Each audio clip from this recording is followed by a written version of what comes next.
এরপরে যারা আজকে চিৎকার শুরু করেছে রাস্তায়, অর্থাৎ লাস্ট 2-3 দিন ধরে যাদের আমরা দেখেছিলাম ঘোলা জলে মাছ ধরতে, সরকার 24 ঘন্টার মধ্যে ব্যবস্থা নেওয়ার পরেও হ্যাঁ পুলিশের ব্যর্থতা ছিল, পুলিশ সঠিক সময় এফআইআর নেয়নি, পুলিশ বডিটা তোলার সময় ছিল না। এই পুলিশ তো সেই রোগে আক্রান্ত, এটাকে মমতার রোগ বলা যেতে পারে। যে যা কথা আভাস পাচ্ছি তাতে কিন্তু এখানে আরো বেশ কিছু রহস্যজনক লোকের নাম উঠে আসছে ধর্ষণের সাথে। কবির মোল্লা বলে, হ্যাঁ কবিরুল মোল্লা, কবিরুল মোল্লা না কবির মোল্লা, তার নামও উঠে আসছে। দেখবে এরপরে এর নাম বামেরা নেবে না, বামেরা নেবে না। এবার বামেরা হয়তো এমনও হতে পারে রণে ভঙ্গ দিয়ে পালাতে পারে। কাজের টোপ দেখিয়ে কালসা মিয়া তাদের কৃষক নেতা বাড়িতে ডেকে রেপ করেছিল, তারপরে মেয়েটির তো ন্যায় দেয়নি, বরং কলকাতায় বসে তৎকালীন রাজ্য সম্পাদক আমাদের অনিল বিশ্বাস প্রেস কনফারেন্স করে বলেছিলেন মেয়েটির চরিত্র খারাপ।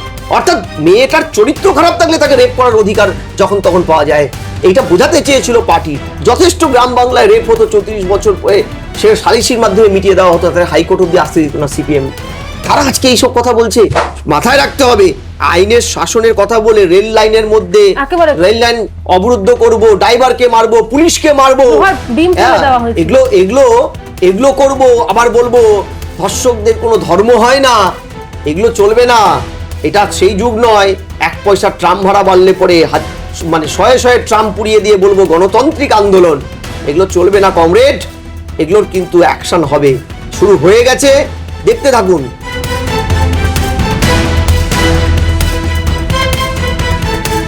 স্যার আপনাকে মাধ্যমে স্বাগত। স্যার আমরা দেখলাম বারুইপুর কাণ্ডে অভিযুক্তদের মধ্যে অন্যতম অভিযুক্ত প্রভাস মণ্ডল, তাকে গতকাল এনকাউন্টার করা হয়েছে, তার কি বলবেন এই বিষয় নিয়ে? না, প্রথমেই বলে দিই এনকাউন্টার মানে এক্সট্রা জুডিশিয়াল কিলিং, আইনের ভাষাটা যদি বলো, অর্থাৎ আইন বহির্ভূতভাবে মারা, যে কারণেই হোক। ধরো পুলিশের বয়ান অনুযায়ী, আমরা পুলিশের বয়ানটাকেই তো ধরবো সঠিকভাবে, পুলিশের বয়ান অনুযায়ী, এবং আগামীতে তদন্ত হবে যে রাত্রিবেলা রিকনস্ট্রাকশন করা হচ্ছিল, এই লেটেস্ট যে ডেভেলপমেন্টটা রিকনস্ট্রাকশন ডেভেলপমেন্ট, অর্থাৎ কিভাবে তারা বাচ্চাটাকে মেরেছে, কিভাবে তারা বাচ্চাটাকে অপহরণ করেছে, খুন করেছে, এগুলোকে বলে রিকনস্ট্রাকশন, অর্থাৎ পুনর্গঠন ঘটনা। এটা আদালতে পরবর্তীকালে খুনটা প্রমাণ করার জন্য একটা উল্লেখযোগ্য ডকুমেন্টস। সেটা করতে গিয়ে অভিযুক্ত পুলিশের বন্দুক ছিনিয়ে তাকে পুলিশের উপরে হামলা করা বা পালিয়ে যাওয়ার একটা চেষ্টা করেছে, হোয়াট এভার, মুদ্রা কথা আইন হাতে নিয়েছে। ফলে পুলিশ বাধ্য হয়ে গুলি করেছে, অন্ধকারে নিখুঁত অবর্থ নিশানায় গুলি করে একে হত্যা করেছে বা খুন করেছে বা মেরেছে। এবার প্রশ্নটা হলো যে এরপরে যারা আজকে চিৎকার শুরু করেছে রাস্তায়, অর্থাৎ লাস্ট 2-3 দিন ধরে যাদের আমরা দেখেছিলাম ঘোলা জলে মাছ ধরতে, সরকার 24 ঘন্টার মধ্যে ব্যবস্থা নেওয়ার পরেও হ্যাঁ পুলিশের ব্যর্থতা ছিল, পুলিশ সঠিক সময় এফআইআর নেয়নি, পুলিশ বডিটা তোলার সময় ছিল না।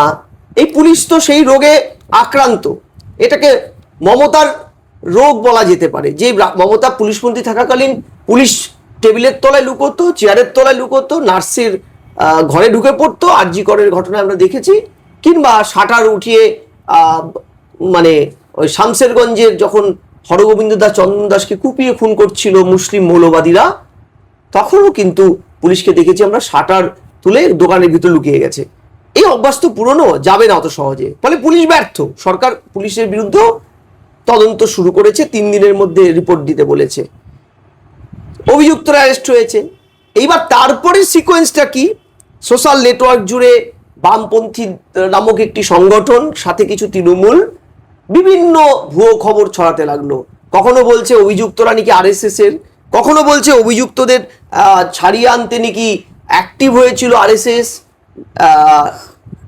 নালায়েক আলী, না লায়েক আলী, নালায়েক নয়, লায়েক আলী, তিনি তো তার নেতৃত্বে, তারপর সুজন বাবুর নামও দেখলাম এফআইআরে আছে, মোনালিসা সিনহা একজন আছে, এদের বিরুদ্ধে ইতিমধ্যে পুলিশ এফআইআর মানে কোন একজন কোনো একটি সংগঠন বিজেপির, তারা এফআইআর করেছে, আগামীতে তদন্তে উঠে আসবে অনেক কিছু।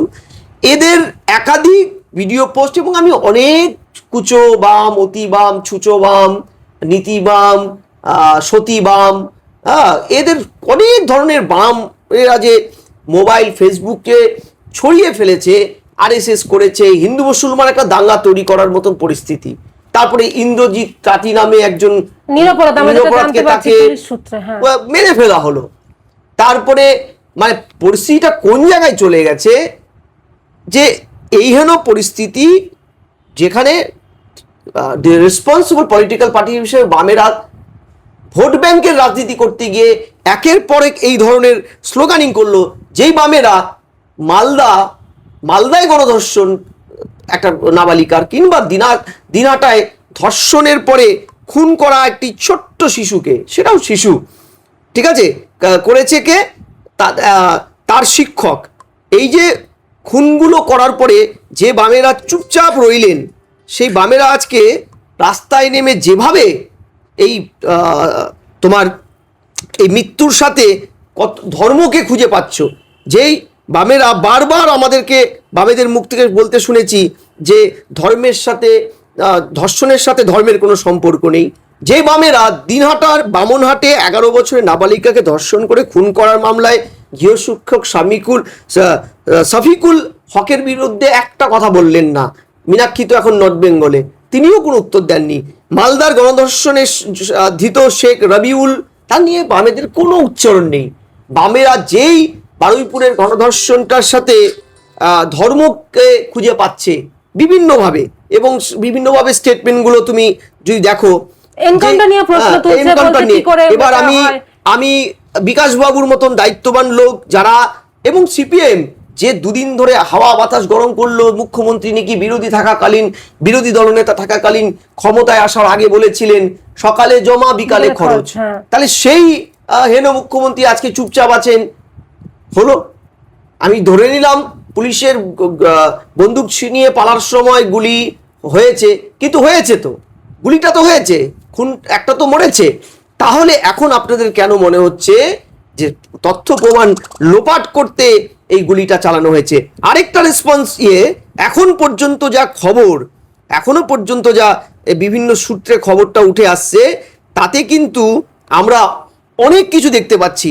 এই যে বলা হচ্ছিল ধর্ম, সত্যি তো ধর্ষকদের কোনো ধর্ম থাকে না, এবং ধর্ম থাকে না বলেই এই ধরনের কথাবার্তার সাথে যখন আমরা আলোচনা করি, তখন কিন্তু আমরা সন্তর্পণে এড়িয়ে যাই যে কারা দোষী, এমনকি দোষীকে সামাজিক সুরক্ষার জন্য আমরা কিন্তু মুখে ঢেকে নিয়ে করি।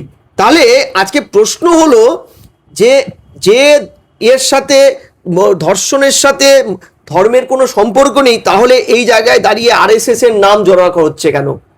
কেন একের পর এক উস্কানিমূলক মন্তব্য দেওয়া হচ্ছে বাজারে?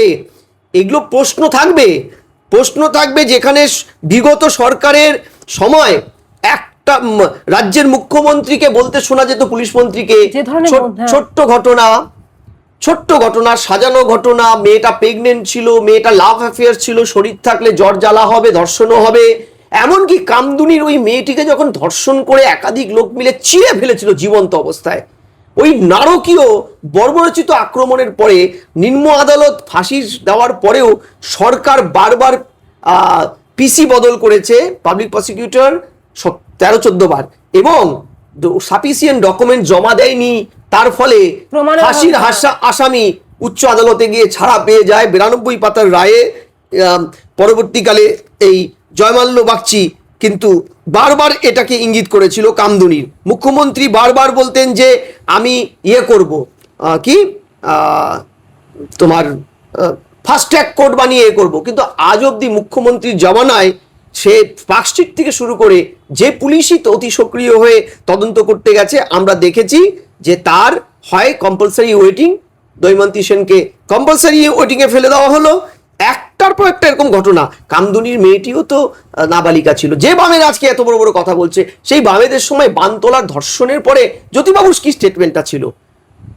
যেই বামের এত বড় বড় কথা বলছে, কাশ্মীরের পণ্ডিতদের যখন বাড়ি ছাড়া করলো কাশ্মীর থেকে, পণ্ডিতদের এবং হিন্দু পণ্ডিতদের, এবং তাদের মেয়ে বউদের যখন যথেষ্ট ধর্ষণ এবং খুন করা হলো, বামেরা কোথায় ছিল? একটা মিছিল দেখেছো?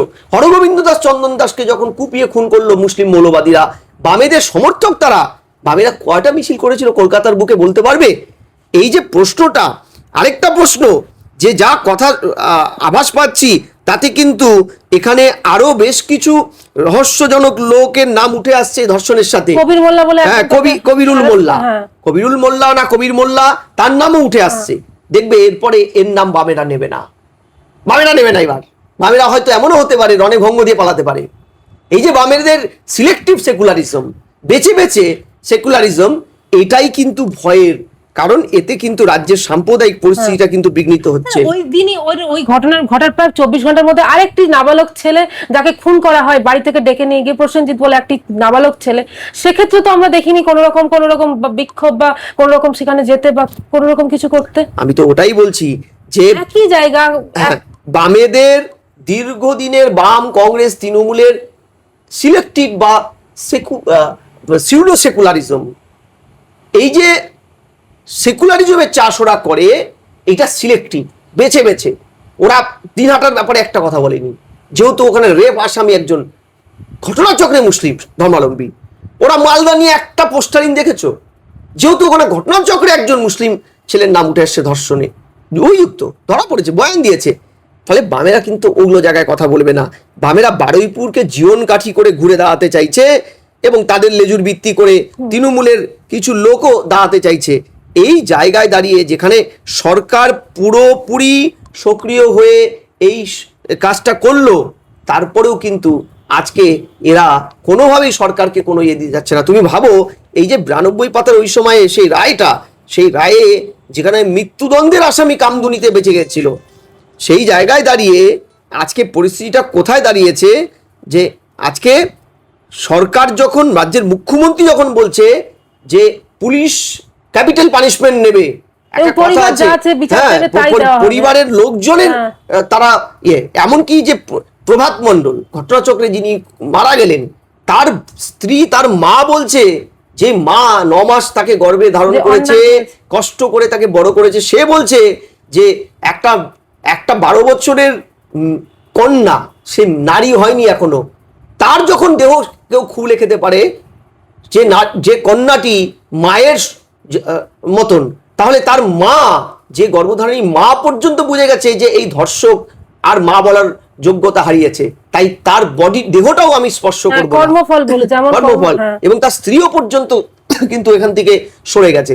সেই জায়গায় দাঁড়িয়ে আজকে বামেদের আজকে ভূমিকাটা সত্যিকারের দায়িত্ব জ্ঞানহীন, বিশেষ করে বিকাশ রঞ্জন ভট্টাচার্যের। অথচ তাদের সময় বুড়ি বুড়ি কালসা মিয়া, কোচবিহারে তখন আমি চাকরি করতাম, কোচবিহারে তার দলের, শীতলকুচিতে তার দলের মহিলা সমিতির একজন সদস্যা, তিনি যখন কাজের টোপ দেখিয়ে কালসা মিয়া, তাদের কৃষক নেতা, বাড়িতে ডেকে রেপ করেছিল, তারপরে মেয়েটির তো ন্যায় দেয়নি, বরং কলকাতায় বসে তৎকালীন রাজ্য সম্পাদক